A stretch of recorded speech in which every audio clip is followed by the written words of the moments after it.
So మనం ఇందిరాగాంధీ యొక్క పీరియడ్లో ఏమేమి జరిగిందో మనం చెప్పుకుంటున్నాం. సరే, ఇందిరాగాంధీ 1966లో మొదటిసారిగా ప్రధానమంత్రిగా బాధ్యతలు చేపట్టడం జరిగింది. ఆ తర్వాత కాలంలో కాంగ్రెస్ పార్టీలో అంతర్గత సంక్షోభం ఏర్పడింది. ఇందిరాగాంధీ నాయకత్వాన్ని విభేదించినటువంటి కొంతమంది కాంగ్రెస్ పార్టీని చీల్చడం కూడా జరిగింది. 1969లో కాంగ్రెస్ పార్టీ చీలిపోయింది. దానివల్ల ఇందిరాగాంధీకి లోక్సభలో మెజారిటీ లేకుండా పోయింది. దాంతో సిపిఐ పార్టీ మద్దతుతోటి ఆమె కొంతకాలం పాటు ప్రభుత్వాన్ని కొనసాగించారు. ఇది లాభం లేదని చెప్పేసి ఇట్లా వేరే పార్టీ మద్దతులతోటి ఎంతకాలం కొనసాగిస్తాం, తుమ్మితే ఊడిపోయే ముక్కు లాంటిది ప్రభుత్వం. అప్పుడు ఏమాత్రం వాళ్ళకి ఇష్టం లేకపోయినా మద్దతు ఉపసంహరించుకుంటే ప్రభుత్వం పడిపోతుంది అని చెప్పేసి ఆమె మధ్యంతర ఎన్నికలకు వెళ్ళటం జరిగింది. లోక్సభను రద్దు చేయించి 1972లో జరగాల్సినటువంటి లోక్సభ ఎన్నికలను 1971లోనే జరిపేలాగా లోక్సభను రద్దు చేయించింది రాష్ట్రపతి చేత. లోక్సభను రద్దు చేసే అధికారం రాష్ట్రపతికి ఉంటుంది. కాబట్టి క్యాబినెట్ సిఫారసు చేస్తే రాష్ట్రపతి రద్దు చేస్తాడు. సో ఆ విధంగా 1972లో జరిగినటువంటి ఎన్నికలు చాలా కీలకమైనటువంటి ఎన్నికలు. కాంగ్రెస్ పార్టీ ఒకవైపు చీలిపోయింది. కొంతమంది తమదే కాంగ్రెస్ పార్టీ అని చీలిపోయిన వర్గము, లేదు మాదే అసలైన కాంగ్రెస్ వర్గం అని చెప్పేసి ఇందిరాగాంధీ వర్గము పోటాపోటీగా ఎన్నికల్లో ప్రచారం నిర్వహించడం జరిగింది. ఈ ఎన్నికల్లో అసలైనటువంటి కాంగ్రెస్ పార్టీ ఇందిరాగాంధీ నేతృత్వంలోని కాంగ్రెస్ పార్టీని అని ప్రజలు తీర్పు ఇవ్వడం జరిగింది. ఇందిరాగాంధీ నేతృత్వంలోని కాంగ్రెస్ పార్టీకి అఖండమైనటువంటి విజయాన్ని అందించారు ప్రజలు. 1971లో జరిగినటువంటి ఎన్నికల్లో పూర్తి ప్రజా మద్దతుతోటి 350కు పైగా స్థానాలతోటి ఇందిరాగాంధీ తిరిగి మళ్ళీ ప్రధానమంత్రిగా ఎన్నిక కావడంతో ఆమెకి పార్టీ మీద, ప్రభుత్వం మీద పూర్తి గ్రిప్ వచ్చేసింది. తనకు వ్యతిరేకించే వాళ్ళందరూ బయటకు వెళ్ళిపోయారు. ఇక ఉన్న వాళ్ళందరూ ఖచ్చితంగా తనను సమర్థించే వాళ్ళే, కూర్చోమంటే కూర్చోవాలి, లేవమంటే లేవాలి. ఒక రకంగా చెప్పాలంటే 1971 ఎన్నికల తర్వాత దేశంలో ఇందిరాగాంధీ యొక్క ప్రభ, ఇందిరాగాంధీ యొక్క హవా, ఆమె యొక్క చరిష్మా అమాంతం పెరిగిపోయింది. దాంతో ఆ తర్వాత ఎన్నికలు ముగియగానే 1971 డిసెంబర్లో ఈ పాకిస్తాన్తో యుద్ధం వచ్చిందని చెప్పుకున్నాం. ఆ యుద్ధంలో ఆమె వ్యవహరించినటువంటి తీరు, ఆమె అనుసరించినటువంటి వ్యూహం బ్రహ్మాండమైనటువంటి. కేవలం 16 రోజుల్లోనే పాకిస్తాన్ని చిత్తు చేయటము, దాంతో ఆమె యొక్క ప్రభ, ఆమె యొక్క నాయక 13 రోజులే కదా, 13 రోజులే ఎస్, డిసెంబర్ 3 నుంచి డిసెంబర్ 16 వరకు అమ్మా, కరెక్టే అమ్మాయి, డిసెంబర్ 3 నుంచి డిసెంబర్ 16 వరకు 13 రోజులే. 13 రోజుల్లోనే యుద్ధం ముగిసిపోవటం. ఆ యుద్ధంలో లభించినటువంటి విజయంతో ఇందిరాగాంధీ యొక్క చరిష్మా మరింతగా పెరిగిపోయింది. చివరికి ఆ యుద్ధంలో ఆమె అనుసరించినటువంటి వ్యూహము ప్రతిపక్ష నాయకుల చేత కూడా శభాష్ అనిపించుకున్నట్టుగా చేసింది. ప్రతిపక్ష నాయకులు కూడా ఆమెని మెచ్చుకోకుండా ఉండలేకపోయినారు. ఆనాడు ప్రతిపక్ష నాయకుడైనటువంటి అటల్ బిహారీ వాజ్పేయి, ఆ తర్వాత కాలంలో ఆయన ప్రధానమంత్రి కావడం జరిగింది. అపర కాళికా మాత అని చెప్పేసి ఇందిరాగాంధీని సాక్షాత్తు లోక్సభలోనే పొగడటం అనేది జరిగింది. ఇక ఇంటా బయట అంటే ఇటు కాంగ్రెస్ పార్టీలోనూ అటు ప్రభుత్వంలోనూ ఇందిరాగాంధీకి తిరుగులేకుండా పోయింది. ఆ రోజుల్లో ఇందిరాగాంధీ యొక్క ప్రభ ఎలా ఉందంటే, ఆనాడు కాంగ్రెస్ పార్టీ అధ్యక్షుడు అంటే ఏమో నిలబెట్టిండే, ఎవరు అధ్యక్షుడు పెడితే వాళ్ళే కాంగ్రెస్ పార్టీ అధ్యక్షులు. బారువా అని చెప్పేసి ఆయన ఇందిరాగాంధీని ఎట్లా పోల్చిందంటే, India is Indira, Indira is India. అసలు ఇందిరాగాంధీ లేకపోతే ఇండియా లేదు, ఇండియా లేకపోతే ఇందిరాగాంధీ లేదన్నట్టుగా కొంచెం అతిశయోక్తి. అది తప్పది. వాస్తవానికి ఎవరు లేకపోయినా ఇండియా ఎందుకు ఉంటుంది. ఆ కాలంలో ఆమె యొక్క హవా అట్లా కొనసాగింది తప్పితే, ఆమె పోయిన తర్వాత, నెహ్రూ పోయిన తర్వాతనే భారతదేశం ఏమైంది అనుకున్నారు. మళ్ళీ రాలేదా? రాలే. ఆయన పోయిన తర్వాత ఎట్లా అన్నారు? ఇందిరాగాంధీ రాలేదా? ఇందిరాగాంధీ లేకపోతే ఎట్లా అనుకుంటే వస్తూనే ఉంటారు. దేశం అయితే ఆయన ఏంటంటే ఇందిరాగాంధీని పొగిడే ఉద్దేశంతో కొంచెం అతిశయోక్తిగా Indira is India, India is Indira అని చెప్పేసి ఆయన పొగడటం అనేది జరిగింది. అప్పట్లో ఆ స్థాయిలో ఆమెకి అంతకుముందు ఏ ప్రధానమంత్రి కూడా చలాయించలేనటువంటి సర్వాధికారాలను ఒక రకంగా ఆమె చలాయించడం అనేది జరిగింది. పూర్తి మద్దతు ఉండటం, అటు లోక్సభలో కావచ్చు, ఇటు రాజ్యసభలో కావచ్చు. ఆమె ఎవరిని నిలబెడితే వాళ్ళే రాష్ట్రపతి అవుతున్నారు. రాష్ట్రాలలో ఉన్నటువంటి పార్టీలన్నీ కూడా, అంటే రాష్ట్రాలలో ఉన్నటువంటి కాంగ్రెస్ ప్రభుత్వాలన్నీ కూడా ఇందిరాగాంధీ మీద ఆధారపడి, పలానా ఆంధ్రప్రదేశ్ రాష్ట్రంలో ఎన్నికలు జరిగినాయి అంటే ఆడ ఎవరు ముఖ్యమంత్రిగా ఉండాలి, కాంగ్రెస్ పార్టీ గెలిచింది, ఎవరు ముఖ్యమంత్రిగా ఉండాలంటే ఎవరు చెప్తే వాళ్ళే. 1972లో మళ్ళీ అన్ని రాష్ట్రాలకు శాసనసభ ఎన్నికలు జరిగినాయి అనుకున్నాం కదా. ఆ శాసనసభ జరిగినటువంటి ఎన్నికల్లో చాలా రాష్ట్రాల్లో మళ్ళీ కాంగ్రెస్ పార్టీ అధికారం చేకూర్చుకుంది. ఈమె ఎవరు చెబితే ఆయా రాష్ట్రాల్లో వాళ్ళే ముఖ్యమంత్రి, ఏమొక నచ్చకపోతే ముఖ్యమంత్రి మార్చి మళ్ళీ ఇంకొకరు పెట్టేది. సో ఆ విధంగా ఇందిరాగాంధీ సర్వాధికారాలను హస్తగతం చేసుకొని అప్పట్లో బలమైన శక్తివంతమైన నాట్ ఓన్లీ ఇన్ ఇండియా, ప్రపంచంలోనే అప్పట్లో శక్తివంతమైనటువంటి నేతగా ఆమె ఎదగడం అనేది జరిగింది. ఆ స్థాయి అధికారాలను చెలాయించినటువంటి నేతలు అతి కొద్ది మంది మాత్రమే ఉన్నారట అప్పుడు ఆ సమకాలీన ప్రపంచంలో. సో ఆ విధంగా ఇందిరాగాంధీ ఏ హామీలతో అయితే ఎన్నికల్లో ఏ హామీలతో ఆమె అధికారంలోకి వచ్చింది, కొన్ని ప్రజాకర్షక నినాదాలు ఇచ్చింది ఆమె. మనం చెప్పుకున్నాం ఏంటి చెప్పండి, గరీబీ హఠావు అంటే దారిద్ర్యాన్ని పారదొలటము, రోటీ కపడా ఔర్ మఖాన్ కూడు గూడు గుడ్డ, ఈ నినాదాలతోటి పేద ప్రజలను ఆకర్షించింది. పేద ప్రజలందరూ ఓట్ల రూపంలో ఇందిరాగాంధీకి వెల్లువెత్తినట్టు ఒక రకంగా చెప్పాలంటే. సో ఆమె ఈ పేద ప్రజలకు ఏదైనా చేయాలి, నన్ను నమ్ముకున్నటువంటి పేద ప్రజలకు ఏమైనా చేయాలని చెప్పేసి ఆమె రకరకాలైనటువంటి చట్టాలు తీసుకురావటము, అంతకుముందే ఎన్నికలకు ముందే రాజాభరణాలను రద్దు చేయటం, తర్వాత 69లో 14 బ్యాంకులను జాతీయం చేయటం, రాజాభరణాలను రద్దు చేయటము, ఈ విధంగా ఆర్థిక సమానత్వాన్ని మనం ఏమనుకున్న రాజ్యాంగ లక్ష్యం ఏంది, సామాజిక మార్పు ఆర్థిక మార్పు రావాలి అంటే ఒక రకంగా సామాజిక సమానత్వం ఆర్థిక సమానత్వం రావాలి. ఈ సామాజిక సమానత్వము ఆర్థిక సమానత్వము తీసుకువచ్చేటటువంటి లక్ష్యంతో ఆమె అనేక రకాల విప్లవాత్మకమైనటువంటి చట్టాలను చేయడం జరిగింది. ఆ చట్టాలను తర్వాత కాలంలో కోర్టుల్లో ప్రశ్నిస్తే చివరికి ఆ రాజ్యాంగాన్నే మార్చేటటువంటి క్రమంలో ఆమె రాజ్యాంగ సవరణలు కూడా చేసింది. కోర్టులు ఎట్లుంటాయంటే రాజ్యాంగాన్ని బట్టి తీర్పులు ఇస్తుంటుంటాయి. ప్రభుత్వానికి అనుకూలంగా వ్యతిరేకంగా వ్యవహరించే కోర్టులు రాజ్యాంగం ప్రకారంగా చట్టాలు ఉన్నాయా లేవా, రాజ్యాంగం ప్రకారంగా చట్టం లేకపోతే ఆ చట్టాన్ని కొట్టేసేటటువంటి అధికారం కూడా కోర్టుకు ఉంటుంది, సుప్రీంకోర్టు హైకోర్టుకి. ప్రభుత్వం చేసిన చట్టాలు అది పార్లమెంట్ చేసిన చట్టాలు చేసేది పార్లమెంటు. సో ఆ విధంగా ఆమె రాజ్యాంగ సవరణలు కూడా చేసి కోర్టులకు ఉన్నటువంటి అధికారాలను కూడా తగ్గించేటటువంటి చర్యలు తీసుకుంది. పేద ప్రజలకు, బడుగు బలహీన వర్గాల వారికి, సమాజంలో అట్టడుగున ఉన్నటువంటి వర్గాల వారికి ప్రయోజనం చేకూర్చేటటువంటి క్రమంలో ఆమె కొన్ని విప్లవాత్మకమైన చట్టాలను కూడా పార్లమెంట్ ద్వారా చేయించడం అనేది జరిగింది. బాగానే ఉంది. కాకపోతే ఏంటంటే 1973 వచ్చేసరికల్లా పరిస్థితులు కొంచెం తలకిందులైనాయి. ఇందిరాగాంధీకి ప్రతికూలమైనటువంటి పరిస్థితులు ఎదురైనాయట.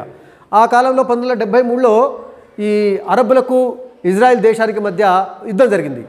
మనకి ఎక్కువగా అరబ్ ప్రాంతాల నుంచే పెట్రోలియం దిగుమతులు ఉంటాయి.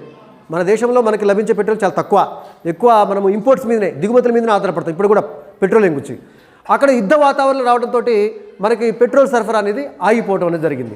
దాంతో దేశంలో పెట్రోలియం ధరలు విపరీతంగా పెరిగినాయి. పెట్రోలు, డీజిల్, కిరోసిన్ ఇవి ఉంటాయి కదా, వాటి యొక్క ధరలు బాగా పెరుగుతుంది. దాని ఎఫెక్ట్ గవర్నమెంట్ ఇప్పుడు పడింది. అరే ఇందిరాగాంధీ ఏ చర్యలు తీసుకోలేకపోయింది, పెట్రోలియం ధరలు బాగా పెరిగినాయి అని చెప్పేసి. అదే కాలంలో నిత్యావసర ధరలు బాగా పెరగటము, ద్రవ్యోల్బణం అంటే ధరలు బాగా పెరుగుదల, ఇన్ఫ్లేషన్ అంటారు, ధరలు బాగా పెరుగుదల రావటము. అదేవిధంగా జనాభా బాగా పెరగటం వల్ల నిరుద్యోగుల సంఖ్య బాగా పెరగటము, దాంతో నిరుద్యోగులందరూ ఉద్యోగాలు కావాలని చెప్పేసి ప్రభుత్వానికి వ్యతిరేకంగా ఉద్యమాలు తీసుకురావటము. ఈ కారణాల వల్ల క్రమక్రమంగా 1973 నుంచి ఇందిరాగాంధీకి వ్యతిరేకంగా పరిస్థితులు తయారైనాయి. దీంతో ప్రతిపక్ష నాయకులందరూ ఇందిరాగాంధీకి వ్యతిరేకంగా గళవిప్పడానికి అవకాశం వచ్చింది. దాంతో ఇందిరాగాంధీకి వ్యతిరేకంగా పెద్ద ఎత్తున ఉద్యమాలు తీసుకురావటం. ధరలు పెరిగినాయి, పెట్రోల్ ధరలు పెరిగినాయి, ద్రవ్యోల్బణం పెరిగింది, నిరుద్యోగం పెరిగింది, ఉద్యోగాలు లేకుండా పోతున్నాయి, అవినీతి కూడా పెరిగింది ప్రభుత్వ స్థాయిలో అని చెప్పేసి పెద్ద ఎత్తున చాలా ప్రాంతాల్లో ఉద్యమాలు. ఈ ఉద్యమాలని ఈ ప్రతిపక్ష నాయకులందరినీ ఏకం చేసినటువంటి వ్యక్తి మనం చెప్పుకున్నాం, జయప్రకాష్ నారాయణ్. వాస్తవానికి ఆయన సర్వోదయ ఉద్యమాన్ని నిర్వహించిండు. స్వాతంత్రోద్యమ కాలంలోనే ప్రముఖ స్వాతంత్రోద్యమ నాయకుడు ఆయన. ఆ తర్వాత గాంధేయవాది ఆయన. ఆ తర్వాత ఆయన సోషలిజం పార్టీని కూడా స్థాపించడం జరిగింది. వయోవృద్ధుడు బాగా, అప్పటికి 1975 నాటికే వయసులో దాదాపు 80 సంవత్సరాల వయసు ఉన్నటువంటి వ్యక్తి. ఆయన ప్రధానమంత్రి కావాలనే లక్ష్యంతో కాదు, కానీ ఇందిరాగాంధీ నియంతృత్వంగా పోతుంది. ఒక రకంగా చెప్పాలంటే ఆమె బాగా నియంతృత్వంగా పోయి అన్ని అధికారులు సర్వాధికారులు చేజిక్కించుకుంటుంది, భారత రాజకీయాలన్నింటినీ శాసిస్తుంది. ఒక రకం ఆ నియంతృత్వ పోకడలను తగ్గించాలి అని చెప్పేసి ఆయన ఈ ప్రతిపక్ష నాయకులందరి, ప్రతిపక్ష పార్టీలు కదా వాటన్నిటి కూడగట్టిండు. అరే అబ్బాయిలు అంటే ప్రతిపక్ష నాయకులను పిలిచి, మీరు విడివిడిగా ఉద్యమాలు చేసినట్లయితే ఇందిరాగాంధీని మీరు ఢీకొనలేరు. ఇందిరాగాంధీ ఇప్పుడు ఒక వటవృక్షం, పెద్ద మర్రి చెట్లాగా ఉంది, అవునా? మీరు ఒక్కొక్కరు వస్తే ఆమె ఢీకొంటాం మీ వల్ల కాని పని, మీరందరూ ఏకం కావాలి, ఒకళ్ళొకళ్ళు సహకరించుకుంటూ ఉద్యమం చేస్తేనే ఇందిరాగాంధీని మీరు దించగలుగుతారు ఎన్నికల్లో. కాబట్టి మీరందరూ ఐక్యం కావాలని చెప్పేసి ప్రతిపక్ష పార్టీలన్నింటినీ ఐక్యం చేసినటువంటి ఘనత జయప్రకాష్ నారాయణ్, లోక్ నాయక్ అని బిరుదుదానికి, లోక్ నాయక్ జయప్రకాష్ నారాయణ్. ఆయన నేతృత్వంలో ప్రతిపక్ష పార్టీలన్నీ సహకరించుకుంటూ ఇందిరాగాంధీకి వ్యతిరేకంగా పెద్ద ఎత్తున ఉద్యమాలు తీసుకురావడం అనేది జరిగింది. ఈ ఉద్యమాలు ముఖ్యంగా బీహారు, గుజరాత్లో పెద్ద ఎత్తున అందరూ యువకులని ముఖ్యంగా, ఎందుకంటే మీకు ఉద్యోగాలు రావటం లేదు కదా అని చెప్పేసి వాళ్ళందరినీ కూడగట్టుకొని, యువకులని, తర్వాత రైతులని, ఆ తర్వాత మహిళల్ని, రకరకాల వర్గాల వారందరినీ కూడగట్టుకొని గుజరాత్లో, బీహార్లో పెద్ద ఎత్తున ఈ ప్రభుత్వానికి వ్యతిరేకంగా, ముఖ్యంగా చెప్పాలంటే ఇందిరాగాంధీకి వ్యతిరేకంగా పెద్ద ఎత్తున ఉద్యమాలు రావడం అనేది జరిగింది. ఈ ఉద్యమాన్ని మనము జేపీ ఉద్యమం అంటాం. జేపీ అంటే జయప్రకాష్ నారాయణ్. ఇది ఇలా ఉండగా హఠాత్తుగా ఒక పరిణామం జరిగింది. దాంతో ఇందిరాగాంధీ పదవికే ముప్పు వచ్చింది. అదేమైందంటే 1971 ఎన్నికలు జరిగినాయి అనుకున్నాం కదా, ఒకటిలో లోక్సభ ఎన్నికలు జరిగింది కదా, ముందస్తు ఎన్నికలు. ఆ ఎన్నికల్లో ఇందిరాగాంధీ ఉత్తరప్రదేశ్లో ఉన్నటువంటి రాయ్బరేలీ నియోజకవర్గం నుంచి గెలిచింది. రాయ్బరేలీ నియోజకవర్గం, రాయ్బరేలీ ఇప్పుడు కూడా సోనియా గాంధీ ఎంపీ రాయ్బరేలీ నియోజకవర్గం. అప్పటి నుంచి కూడా గాంధీ కుటుంబీకులే ఆ నియోజకవర్గంలో పోటీ చేసి గెలుస్తున్నారు. ఇందిరాగాంధీ 1971 ఎన్నికల్లో, లోక్సభ ఎన్నికల్లో ఏదో ఒక లోక్సభ నుంచి పోటీ చేసింది కదా, పోటీ చేయాల్సిందే. లోక్సభ పార్లమెంట్ సభ్యులు కావాలా ప్రధానమంత్రి. ఆమె రాయ్బరేలీ నియోజకవర్గం, ఉత్తరప్రదేశ్లోని రాయ్బరేలీ నియోజకవర్గం నుంచి పోటీ చేసింది, గెలిచింది. ఓడిపోయినటువంటి వ్యక్తి ఒక ఆయన ఉండు, రాజ్ నారాయణ్ ఆయన పేరు. ఆయన ఏం చేసినంటే, ఇందిరాగాంధీ ఎన్నికల్లో అక్రమాలకు పాల్పడింది, ఇగో ఈ ఎన్నికల నిబంధనలను ఉల్లంఘించింది అని చెప్పేసి కోర్టులో కేసు వేసిండు. ఏది ఓడిపోగానే, 71లో ఓడిపోగానే అలహాబాద్ హైకోర్టులో కేసు వేసిండు. అలహాబాద్ హైకోర్టులో కేసు వేసిన తర్వాత ఆ కేసు విచారణ జరుగుతున్నటువంటి క్రమంలో 1975 వచ్చేసింది. 1975లో అలహాబాద్ హైకోర్టు తీర్పిచ్చింది ఏంటంటే, ఇందిరాగాంధీ ఎన్నికల నిబంధనలను ఉల్లంఘించింది కాబట్టి ఆమె యొక్క ఎన్నిక చెల్లదు అని తీర్పిచ్చింది. అంటే ఏంది, ఇప్పుడు రాయబరేలీ నియోజకవర్గం ఎంపీ కాదామా, అర్థమైందా? దాంతో ఇక ప్రతిపక్షాలకు బలం వచ్చింది. అదిగో ఇక నువ్వు ఇప్పుడు ప్రధానమంత్రి పదవికి మీరు ఆ ప్రధానమంత్రి పదవికి అర్హురాలివి కాదు, నువ్వు రాజీనామా చేయి, నువ్వు తప్పు చేసినవని కోర్టు చెప్పింది. అయితే అలహాబాద్ హైకోర్టు తీర్పు చెబుతూ సుప్రీంకోర్టులో ఈ కేసు మీద సుప్రీంకోర్టులో నువ్వు మళ్ళీ పిటిషన్ చేసుకోవచ్చు అని చెప్పిండ్రు. ఏదైనా కింది కోర్టులో మనకు వ్యతిరేక తీర్పు వస్తే మనం ఆ తీర్పును సవాల్ చేస్తే పైకోర్టుకు పోవచ్చు కదా, నాకు ఇక్కడ న్యాయం జరగలేదు అనుకున్నప్పుడు పైకోర్టుకు పోవచ్చు. ఆ అలహాబాద్ హైకోర్టు కూడా ఏం చేసినట్టే, నీ ఎన్నిక చెల్లదు అని ఇందిరాగాంధీకి తీర్పిస్తూ, అవసరం అనుకుంటే నువ్వు హైకోర్టుకు వచ్చావు, సుప్రీంకోర్టుకు పో. ఇది హైకోర్టు కదా, అలహాబాద్ హైకోర్టు. ఒకవేళ నీకు ఏమైనా అభ్యంతరాలు ఉంటే సుప్రీంకోర్టుకు పోయే అవకాశం కూడా ఇచ్చింది. వెంటనే ఇందిరాగాంధీ సుప్రీంకోర్టులో ఈ తీర్పు మీద సుప్రీంకోర్టులో పిటిషన్ ఇచ్చింది. ఏంటంటే సుప్రీంకోర్టు ఆ తీర్పును నిలుపుదల చేసింది. తీర్పుని నిలుపుదల చేసింది అంటే ఏంది, అమలు చేయొద్దు అంటే ఆ ఎంపీగా కొనసాగవచ్చు.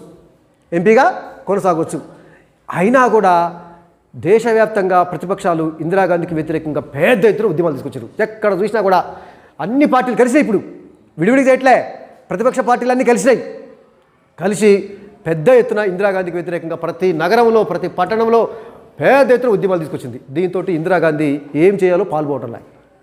ప్రధానమంత్రిగా కొనసాగవచ్చు, సుప్రీంకోర్టు తీర్పు ఇచ్చింది, తర్వాత విచారణ జరుగుతుంది, దాని తర్వాత సంగతి. కానీ ఇంకొక వైపు ప్రతిపక్షాలన్నీ గోల పెడుతున్నాయి, ఆ పెద్ద ఎత్తున ఉద్యమాలు చేస్తున్నారు. జేపీ నేతృత్వంలో అన్ని రాజకీయ పార్టీలు ఏకమైనాయి. దీంతో ఆమె ఏం చేయాలా అని ఆలోచిస్తే రాజ్యాంగంలో ఒక నిబంధన ఉన్నది ప్రతిపక్ష నాయకులందరినీ నోరు మూయటానికి. అదే అత్యవసర పరిస్థితి విధించటం. 1975 జూలై 25 అనుకుంటా ఆమె ఏం చేసిందంటే, ఏం చేయాలంటే అప్పట్లో ఉన్నటువంటి కొంతమంది నాయకులు ఆమెకి ఒక సలహా ఇచ్చారు. ప్రణబ్ ముఖర్జీ అప్పట్లో మొన్న రాష్ట్రపతిగా ఉండి చనిపోయారు. ఆయన రాష్ట్రపతిగా దిగిపోయిన తర్వాతనే ప్రణబ్ ముఖర్జీ అని చెప్పేసి వెస్ట్ బెంగాల్ చెందిన ఆయన మాజీ రాష్ట్రపతి. ఆయన అప్పట్లో ఇందిరాగాంధీకి మంచి ఆంతరంగిక సలహాదారుడు. పివి నరసింహారావు, మన తెలంగాణ ప్రాంతానికి చెందినటువంటి పివి నరసింహారావు, ప్రణబ్ ముఖర్జీ వీళ్ళందరూ ఇందిరాగాంధీకి చాలా దగ్గర ఉన్నట్టు. ఇందిరాగాంధీకి ఆంతరంగిక సలహాదారులు, ఒక రకంగా చెప్పంటే మంత్రులు, ఆంతరిక సలహాదారులు. ఇందిరాగాంధీకి సలహా ఇచ్చిండ్రు, మేడం గారు రాజ్యాంగంలో ఒక ఆర్టికల్ ఉంది, ఆర్టికల్ 352, 352. ఈ 352 అంటే ఏంటంటే దేశంలో అత్యవసర పరిస్థితి, ఎమర్జెన్సీ విధించవచ్చు. అయితే రాజ్యాంగంలో ఎమర్జెన్సీ ఎప్పుడు విధించవచ్చు అంటే వాస్తవానికి అంతర్గత తిరుగుబాట్లు జరిగినప్పుడు. అంతర్గత తిరుగుబాట్లు అంటే పెద్ద ఎత్తున దేశం నుంచి విడిపోతామని చెప్పేసి పెద్ద ఎత్తున ప్రభుత్వము కూడా నియంత్రించలేనటువంటి పెద్ద ఎత్తున తిరుగుబాట్లు వచ్చినాయనుకో అత్యవసర పరిస్థితి విధిస్తారు. లేదా విదేశీ దురాక్రమణ జరిగినప్పుడు, విదేశాలు మన దేశం మీద దండెత్తినప్పుడు, యుద్ధాలు జరుగుతున్నప్పుడు ఈ 352 ఆర్టికల్ విధిస్తే ఏంటంటే, మనము యుద్ధం జరుగుతుంటుంటే ప్రభుత్వం యొక్క కాన్సన్ట్రేషన్ మొత్తం యుద్ధం మీద పెట్టాలి కదా. కాబట్టి ఏంటంటే దేశంలో ఉన్నటువంటి ఆందోళనలు, ఈ రకరకాల ఉద్యమాలని ఆపేస్తారు జరగకుండా. ఆ 352 ఆర్టికల్ ప్రకారము అత్యవసర పరిస్థితి పెట్టినప్పుడు ఏమవుతుందంటే ప్రజలకి ప్రాథమిక హక్కులు ఉండవు. ఒక చెప్పాలంటే ప్రాథమిక హక్కులు రద్దు చేయబడతాయి. అత్యవసర పరిస్థితి అమల్లో ఉన్నంత కాలం ప్రాథమిక హక్కులు ఉండవు. ఎవరు ఉద్యమాలు చేయడానికి వీల్లేదు. ప్రభుత్వానికి వ్యతిరేకంగా పేపర్లలో రాయడానికి కూడా వీల్లేదు. ప్రభుత్వానికి వ్యతిరేకంగా ఒక రాత రాయొద్దు, ఒక మాట మాట్లాడద్దు, వీధుల్లోకి వచ్చి ప్రదర్శనలు కానీ నిరసనలు కానీ చేయొద్దు, కిక్కులు పడుకుని ఉండాలి. ఈ 352 ఎమర్జెన్సీ అమ్మా ప్రభుత్వం చేసిన అవసరం అనుకుంటే నువ్వు ప్రభుత్వానికి వ్యతిరేకంగా మాట్లాడమంటే నిన్ను తీసుకుపోయి జైల్లో వేసి నీకు ఒక విచారణ కూడా ఉండదు. గమ్మత్ తెలుసా? ఎవరినైనా ఎప్పుడైనా అరెస్ట్ చేయొచ్చు, ఎంతకాలమైనా జైల్లో పెట్టచ్చు, విచారణ కూడా ఉండదు. మామూలు పరిస్థితులు అయితేనేమో హక్కులు ఉంటాయి మనకి. నువ్వు అరెస్ట్ చేస్తున్నావు అంటే కారణం చెప్పాలి, వారెంట్ ఉండాలి, 24 గంటల్లో కోర్టు తీసుకోవాలి, విచారణ జరగాలి, అవసరమైతే బెయిల్ మీద బయట రావచ్చు, రకరకాల హక్కులు ఉంటాయి. ఈ అత్యవసర పరిస్థితి విధించినప్పుడు ప్రభుత్వానికి సర్వాధికారాలు చేకూరుతాయి. ప్రజలకు ఎలాంటి ప్రాథమిక హక్కులు ఉండవు. ఎవరు ఏమి ప్రభుత్వాన్ని ప్రశ్నించడానికి అవకాశం ఉండదు. ప్రభుత్వానికి వ్యతిరేకంగా ఉద్యమాలు చేయడానికి అవకాశం ఉండదు. ఎవరినైనా అనుమానం వస్తే ఎవరినైనా ఎప్పుడైనా అరెస్ట్ చేయొచ్చు, ఎంతకాలమైనా జైల్లో ఉంచవచ్చు. ఇగో ఈ ప్రభుత్వానికి ఈ 352 ఆర్టికల్ ప్రకారం ఎమర్జెన్సీ పెడితే, అత్యవసర పరిస్థితి పెడితే ప్రభుత్వానికి పోలీసులకి సర్వాధికారాలు వస్తాయి. ప్రజలు కిక్కులు వరకు ఉండాలి. అర్థమైంది? ఒక రకంగా చెప్పాలంటే ప్రజాస్వామ్యం అనేది ఉండదు. ఇక ప్రజాస్వామ్యం అనేది ఉండదు. మిలిటరీ ప్రభుత్వం లాగైపోతుంది. ఒక రకంగా సర్వాధికారాలు ప్రభుత్వానికి ఉండి ప్రజలని పూర్తి స్థాయిలో నియంత్రిస్తారు. ఎవరు బయటికి రావద్దు. బయటికి రావద్దంటే నిత్యావసర మామూలుగా తిరగవచ్చు, కానీ రోడ్డు మీదకి ఎక్కి ఉద్యమాలు చేయొద్దు, ప్రభుత్వానికి వ్యతిరేకంగా మాట్లాడద్దు. ఇప్పుడు మనకి వాక్ స్వాతంత్రం ఉంటుంది కదా, ఇష్టం వచ్చినట్టు మాట్లాడుతూ ఉండదు. అదేవిధంగా వాక్ స్వాతంత్రం కింద భావ ప్రకటన స్వేచ్ఛ కింద పత్రికల్లో ప్రభుత్వానికి వ్యతిరేకంగా కూడా రాయొచ్చు. ఇప్పుడు అత్యవసర పరిస్థితులు ఉండదు. పూర్తిగా అది యుద్ధం అప్పుడేమో యుద్ధం అయిందాక, ఇప్పుడు యుద్ధం ఆడింది. యుద్ధం లేకపోయినా కూడా దీన్ని ఉపయోగించుకుంది. ఆంతరింగిక తిరుగుబాటు అనేటటువంటి ఒక పదాన్ని ఉపయోగించుకొని ఆంతరింగిక తిరుగుబాటు జరుగుతున్నాయని. అసలు వాస్తవానికి ఎమర్జెన్సీ పెట్టకూడదు. యుద్ధం జరిగితేనో లేకపోతే ఒక ప్రాంతంలో పెద్ద ఎత్తున ఉద్యమాలు జరిగి దేశం నుంచి విడిపోతుంది అన్నటువంటి సమయం వస్తేనే ఎమర్జెన్సీ పెట్టాలి. కానీ ఇందిరాగాంధీ తన పదవిని కాపాడుకోవడం కోసం ఎమర్జెన్సీ పెట్టినట్టుగా ఉంది. ఇది వాస్తవం చెప్పాలంటే ఆమెకు చికాకు అనిపిస్తుంది. ఏంది, ఒకవైపున అలహాబాద్ హైకోర్టు తీర్పు వచ్చింది, దాంతో ప్రతిపక్షాలన్నీ తన మీద ముప్పేట దాడి చేసినాయి. నువ్వు దిగిపో అని అన్ని పార్టీలు కలిసినాయి తనకు వ్యతిరేకంగా. ఇంకా చెప్పాలి, కాంగ్రెస్ పార్టీకి వ్యతిరేకంగా అనటం కంటే ఇందిరాగాంధీనే లక్ష్యంగా చేసుకుని ప్రతిపక్ష పార్టీలు అన్నీ చేతులు కలిపినాయి. ఇందిరాగాంధీనే లక్ష్యంగా చేసుకుని దాంతో ఇందిరాగాంధీకి ఏం చేయాలో పాల్పోలే. దాంతో ఈ సీనియర్లు ఇచ్చిన సలహా మీద ఆమె ఏం చేసి తెలుసా, 1975 ఎమర్జెన్సీ విధించే అధికారం ఎవరికి ఉంటుంది? రాష్ట్రపతి. ఒకటే గుర్తుంచుకో, రాష్ట్రపతే ప్రధానమంత్రి నేతృత్వంలో క్యాబినెట్ సిఫారసు చేస్తే ఎమర్జెన్సీని విధించే అధికారం, లోక్సభను రద్దు చేసే అధికారము, అవునా, దాదాపు అన్ని రాష్ట్రపతి పరిపాలన మొత్తం రాష్ట్రపతి పేరు మీద జరుగుద్ది దేశంలో. రాష్ట్రపతి ఎవరు సంతకాలు పెడతారంటే ప్రధానమంత్రి నేతృత్వంలోని క్యాబినెట్ సిఫారసు మేరకు. సో వాస్తవానికి ఆ రోజు ఏం జరిగిందంటే 1975 జూలై 25 అనుకుంటా, బహుశా అదే కావచ్చు, అర్ధరాత్రి పూట 12 గంటలప్పుడు ఎమర్జెన్సీ విధించాలని చెప్పేసి ఇందిరాగాంధీ రాష్ట్రపతి దగ్గరికి పోయింది. నైటు అర్ధరాత్రి పోయిన తర్వాత అప్పుడు రాష్ట్రపతి ఫక్రుద్దీన్ అలీ అహ్మద్ ఆయన తన దేశం ఏందమ్మా, ఇప్పుడు రాష్ట్రపతి అంటే పెద్ద గౌరవనీయ, ప్రధానమంత్రి కంటే కూడా రాజ్యాంగ పరంగా గౌరవనీయ వ్యక్తి. సరే, అధికారాలన్నీ ప్రధానమంత్రి చేతిలో ఉంటాయి, కానీ ప్రోటోకాల్ ప్రకారం రాష్ట్రపతే ఉన్నత వ్యక్తి అన్నట్టు. ఏందమ్మా ఈ సమయంలో వచ్చినంటే దీని మీద సంతకం పెట్టండి అన్నది.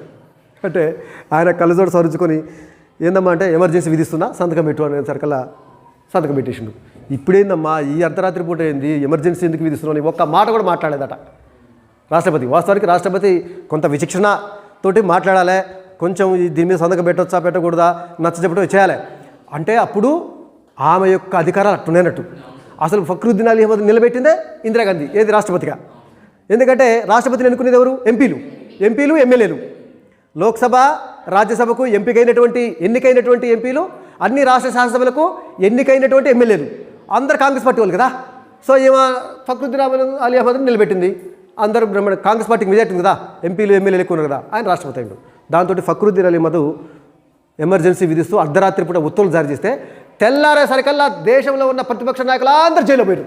తెల్లారేసరికల్లా గమని చూడ్రి, ఎమ్మటే ఆదేశాలు పాస్ అయినాయి హోంమంత్రి నుంచి, ఆ ఢిల్లీ నుంచి అన్ని రాష్ట్ర ప్రభుత్వాలకు, ఆ నుంచి డీజీపీలకు, ఆ నుంచి పోలీసులకు, ఓరే ఇప్పుడున్నటువంటి ప్రతిపక్ష నాయకులు, ఇప్పుడున్న ఎల్కే అద్వానీ కావచ్చు, ఇప్పుడు లేరు వాజ్పేయి కావచ్చు, ఆనాడు జయప్రకాష్ నారాయణ కావచ్చు, ఆనాడు ఉన్నటువంటి ప్రతిపక్ష నాయకులందరినీ కూడా అర్ధరాత్రి ఉత్తర్వులు వస్తే ఏది రాష్ట్రపతి ఎమర్జెన్సీ విధిస్తూ ఉత్తర్వులు జారీ చేస్తే తెల్లవారి 6 అందరు జైల్లో ఉన్నారు.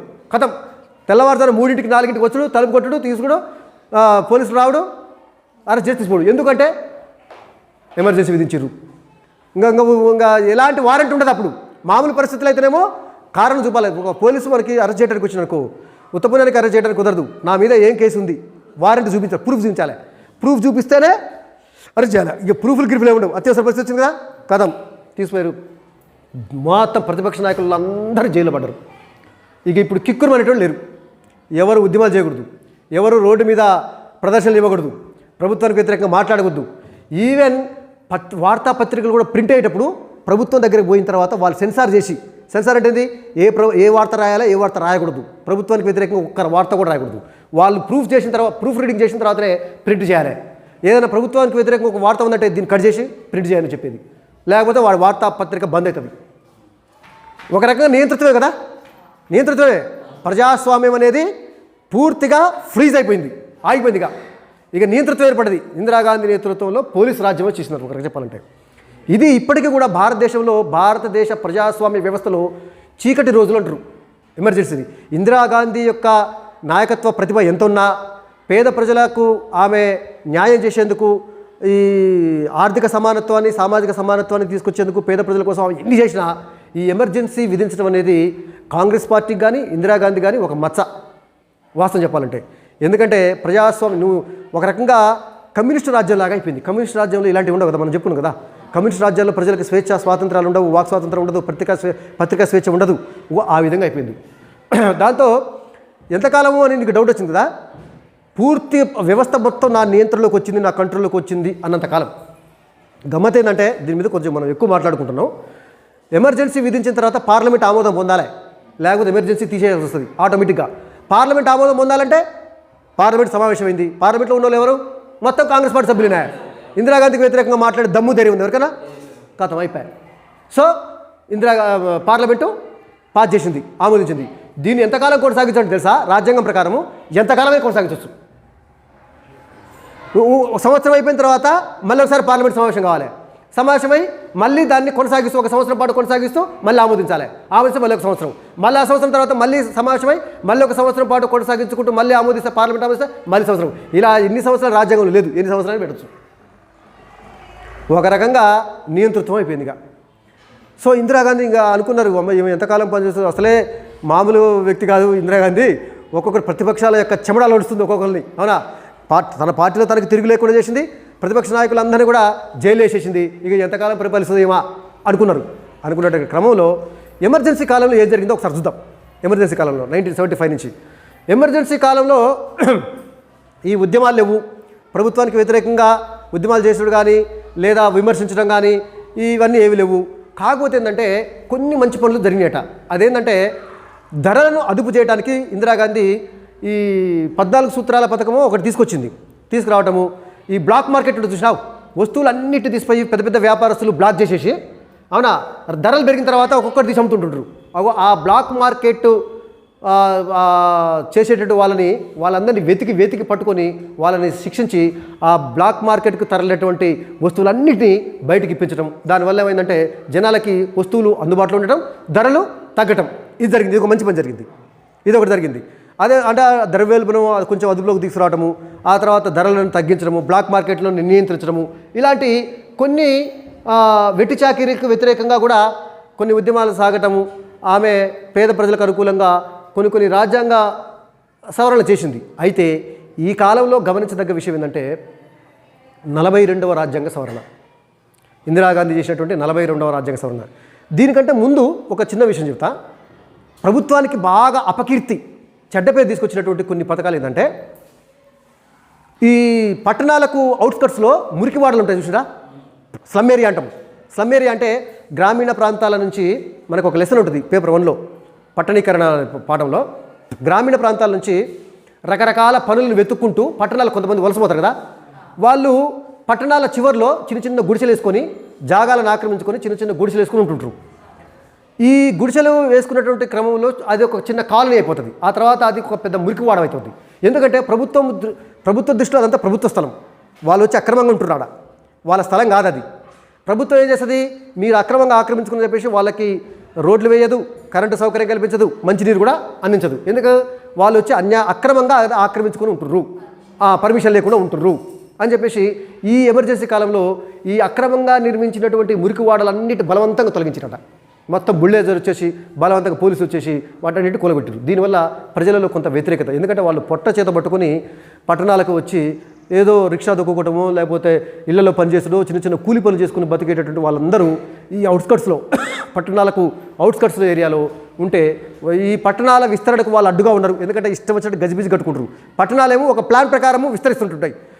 ఇన్ని వెడల్పు రోడ్లు ఉండాలి, ఇల్లు కట్టుకోవాలంటే పర్మిషన్ ఉండాలి, ఇవన్నీ ఉండాలి. అవేమీ నిబంధనలు లేవు. నిబంధనలకు విరుద్ధంగా వాళ్ళు అక్కడ ఆక్రమించుకున్నారు కాబట్టి వాటన్నిటి తొలగించడం వల్ల ప్రభుత్వానికి ఒక మచ్చ వచ్చేసింది. పేద ప్రజలు అన్యాయంగా మా పొట్ట కొడుతుండ్రు, మమ్మల్ని ఇక్కడ ఉంచకుండా చేస్తుండ్రు, ఇదొకటి. రెండోది ఏంటంటే ఆ రోజుల్లో ఉన్నటువంటి అన్ని సమస్యలకు ప్రధాన కారణము జనాభా బాగా పెరగటం. 1960-70 అంటే జనాభా బాగా పెరుగుతుంది. అంతకుముందు కాలంలో కూడా జనాభా బాగా పెరిగారు, కానీ జననాలు ఎక్కువ ఉండేటివి, మరణాలు ఎక్కువ ఉండేటివి. కాబట్టి జనాభా పెద్దగా పెరిగినట్టు అనిపించలే. ఎప్పుడైతే భారతదేశానికి స్వాతంత్రం వచ్చిందో ఈ వైద్య సదుపాయాల మీద ప్రభుత్వం దృష్టి పెట్టడంతో మరణాల సంఖ్య తగ్గింది, కానీ జననాలు తగ్గలే. జనాలు ఒక్కొక్కరు 4, 5, 6 కనడంతో జనాభా బాగా పెరిగిపోయింది. పెరుగుతున్నటువంటి జనాభాకు అనుగుణంగా ప్రభుత్వం అన్ని సౌకర్యాలు కల్పించలేకపోతుంది. ఉద్యోగాలు అందరికీ ఇవ్వడం సాధ్యమైందా? సాధ్యం కాదు. సో దీనివల్ల జనాభా పెరగడం వల్ల నిరుద్యోగం పెరుగుతుంది, పేదరికం పెరుగుతుంది, ఆహార ధాన్యాల లభ్యత అంతగా పెరగట్లే. దీంతో జనాభాను కంట్రోల్ చేయాలని చెప్పేసి అంతకుముందే కుటుంబ నియంత్రణ అని చెప్పేసి ఒక పథకాన్ని తీసుకొచ్చారు. అంటే ఏంది, అప్పట్లో 2 లేక 3 కనాలే, 1 ముద్దు 2 హద్దు, ఇకపై వద్దు అని చెప్పేసి అప్పట్లో నినాదాలు ఇచ్చుకుంటూ 1 ముద్దు 2 హద్దు, ఇకపై వద్దు, ఇంకా ముగ్గురు కంటే ఎక్కువ కనొద్దు. అప్పట్లో ఇప్పుడు మనకి లేవు కదమ్మా. అప్పట్లో జనాభా నియంత్రణ కోసము కుటుంబ నియంత్రణ కోసం ఇలాంటి పెద్ద పెద్ద పథకాలు చేపట్టి ప్రజలని ఒప్పించి మెప్పించి ఎక్కువ మందిని కనొద్దు, ఆపరేషన్లు చేయించుకోండి, కుటుంబ నియంత్రణ ఆపరేషన్లు చేయించుకోండి. జనాభా ఎక్కువ పెరగడం వల్ల ఒక కుటుంబంలో ఎక్కువ మంది ఉంటే వాళ్ళకి అన్ని సౌకర్యాలు తల్లిదండ్రులు కల్పించగలుగుతారా? కల్పించలేరు. దేశం కూడా అంతే పరిస్థితి, జనాభా ఎక్కువైతే. అప్పట్లో ప్రజాస్వామ్య పద్ధతిలో నచ్చెప్పారు, కానీ ఎమర్జెన్సీ టైంలో ఏం చేసినట్టే బలవంతంగా ఆపరేషన్ చేయడం మొదలుపెట్టింది. బలవంతంగా ఊళ్ళోకి రావడం, జీవి వస్తుంది, వైద్య శాఖ వాళ్ళు పట్టుకొని పోవటము, ఆపరేషన్ చేసి పిల్లలు పుట్టకుండా. ఆ క్రమంలో కొంతమంది పెళ్లి గన్నలు కూడా ఆపరేషన్ చేసినట్ట విమర్శలు వచ్చినాయి. అట్లా అంటే విమర్శ. వీటన్నిటి వెనకాల ఎవరుంటే ఇందిరాగాంధీ చిన్న కుమారుడు సంజయ్ గాంధీ అని, ఇప్పుడు లేడు ఆయన. సంజయ్ గాంధీ అని చెప్పేసి షాడో ప్రైమ్ మినిస్టర్గా ఇందిరాగాంధీ కొడుకు, ఆమెకి రాజకీయ వారసుడు. ఇందిరాగాంధీ చిన్న కొడుకు, పెద్ద కొడుకు రాజీవ్ గాంధీ. ఆయన రాజకీయాల జోలికి రాకుండా ఆయన పైలట్ శిక్షణ తీసుకొని విమానాలు నడుపుకుంటూ ఆయన వృత్తిలో ఆయన ఉండు. చిన్న కొడుకు తల్లెమ్మటే ఉంటూ అన్ని అధికారాలను చెలాయిస్తుండట. ఒక రకంగా మొత్తం ఆయనే అధికారాలు చెలాయించి అధికారులు కానీ మంత్రులు కానీ నియంత్రిస్తున్నట. ఈయన ఆదేశాలతోటే బలవంతంగా కుటుంబ నియంత్రణ ఆపరేషన్ చేయటము. ఈ దేశం అంతా అభివృద్ధి చెందకపోవడానికి ఈ జనాభా పెరుగుదల కారణం, జనాభాను తగ్గించాలా అని చెప్పేసి బలవంతంగా కుటుంబ నియంత్రణ ఆపరేషన్లు చేయించడంతో ప్రజల్లో విమర్శలు వస్తాయి కదా, అంతే కదా. సో ఈ మురికివాడలను తొలగించడము, ఈ బలవంతంగా కుటుంబ నియంత్రణ ఆపరేషన్ చేయడం అనేది ప్రభుత్వానికి చెడ్డ పేరు తీసుకొచ్చింది. కొన్ని మంచి జరిగినాయి, చాలా చెడు జరిగింది వాస్తవం చెప్పాలంటే. ఇక 42వ రాజ్యాంగ సవరణ అనుకున్నాం కదా. ఈ 42వ రాజ్యాంగ సవరణ ద్వారా రాజ్యాంగంలో చాలా ఆర్టికల్స్ని ఇందిరాగాంధీ మార్చింది. ఒక రకంగా చెప్పాలంటే 42వ రాజ్యాంగ సవరణని మినీ రాజ్యాంగం అంటాం. అదే ఒక చిన్న రాజ్యాంగం, చిన్నపాటి రాజ్యాంగం లాగా. రాజ్యాంగంలో ఉన్న ఆర్టికల్స్లో చాలా ఆర్టికల్స్ ఇష్టం వచ్చినట్టు మార్చేసి. ఎందుకంటే రాజ్యాంగాన్ని సవరించే అధికారం ఎవరికి ఉంటుంది? పార్లమెంట్కి. రాజ్యాంగాన్ని సవరించేది పార్లమెంట్కి. ఒక రాజ్యాంగ సవరణ ప్రవేశపెడితే ఫస్ట్ లోక్సభ కానీ రాజ్యసభలో కానీ ప్రవేశపెట్టచ్చు. ఆ సభ ఆమోదించి రెండో సభకు పోద్ది, ఆ సభ ఆమోదిస్తే రాష్ట్రపతి దగ్గర పోద్ది, రాష్ట్రపతి సంతకం పెట్టడంతో అది చట్టం అయిపోతుంది. అట్లా అంటే పార్లమెంటు అంటే ఇక్కడ లోక్సభ, రాజ్యసభ, రాష్ట్రపతి అంటారు. సో ఆ విధంగా పార్లమెంటు తన చేతిలో ఉంది. పార్లమెంట్లో లోక్సభలో కానీ రాజ్యసభలో కానీ తన పార్టీకి మెజార్టీ ఉంది. కాబట్టి ఆమె అనుకున్న సవరణ చేసేసింది. మొత్తం రాజ్యాంగాన్ని పూర్తిగా ఒక రకంగా చాలా ఆర్టికల్స్. అందుకే 42వ రాజ్యాంగ సవరణని మినీ రాజ్యాంగం అంటాం. మినీ రాజ్యాంగం అంటే చిన్నపాటి రాజ్యాంగం, అదే చిన్నపాటి రాజ్యాంగం. 42వ రాజ్యాంగ సవరణ ద్వారా ఒక ఆర్టికల్ కాదు మార్చింది, చాలా ఆర్టికల్స్ మార్చింది. అందులో ప్రముఖంగా చెప్పుకోదగ్గది ఏంటంటే ఎన్నికల వివాదాలలో న్యాయస్థానాలు జోక్యం చేసుకోకూడదు. ఇప్పుడు వాస్తవానికి న్యాయస్థానం జోక్యం చేసుకోవడం వల్లనే అలహాబాద్ హైకోర్టు ఆమె యొక్క ఎన్నిక చెల్లదని తీర్పిచ్చింది కదా. ఒకసారి ఎన్నిక జరిగిన తర్వాత ఏమైనా వివాదాలు అంటే ఎన్నికల కమిషన్ పరిష్కరిస్తుంది, కోర్టులో కేసు చేయకూడదు. ఆ విధంగా రాజ్యాంగ సవరణ చేసింది. రెండవది ఏంటంటే రాష్ట్ర ప్రభుత్వాలతో పోలిస్తే కేంద్ర ప్రభుత్వానికి ఎక్కువ అధికారాలు ఉండేలాగా కొన్ని సవరణలు చేసేసింది. అంటే ఇది రాష్ట్రాలు నామమాత్రమే, కేంద్రానికి ఎక్కువ అధికారాలు ఉంటాయి అని చెప్పేసి రాష్ట్రాల యొక్క అధికారాలను కూడా నియంత్రించేటటువంటి కార్యక్రమం చేపట్టడం జరిగింది. అదే సమయంలో ఆర్టికల్ 356 కింద అనేక రాష్ట్రాలలో రాష్ట్ర ప్రభుత్వాలను రద్దు చేయడం కూడా జరిగింది. సామాజిక ఆర్థిక మార్పులతో చేసినటువంటి చట్టాలకు న్యాయస్థానాల నుంచి రక్షణ ఉండాలి. అంటే ఇది ఒక ఆర్థిక సమానత్వము, సామాజిక సమానత్వం తీసుకురావడం కోసం ఒక చట్టం చేసినాం. కొంతమంది పోయి న్యాయస్థానంలో కేసు వేసిండ్రు ఆ చట్టం మీద.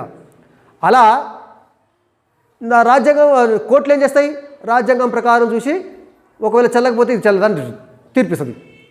సామాజిక ఆర్థిక లక్ష్యాలతోటి చేసినటువంటి చట్టాలను కోర్టులు జోక్యం చేసుకోవద్దు.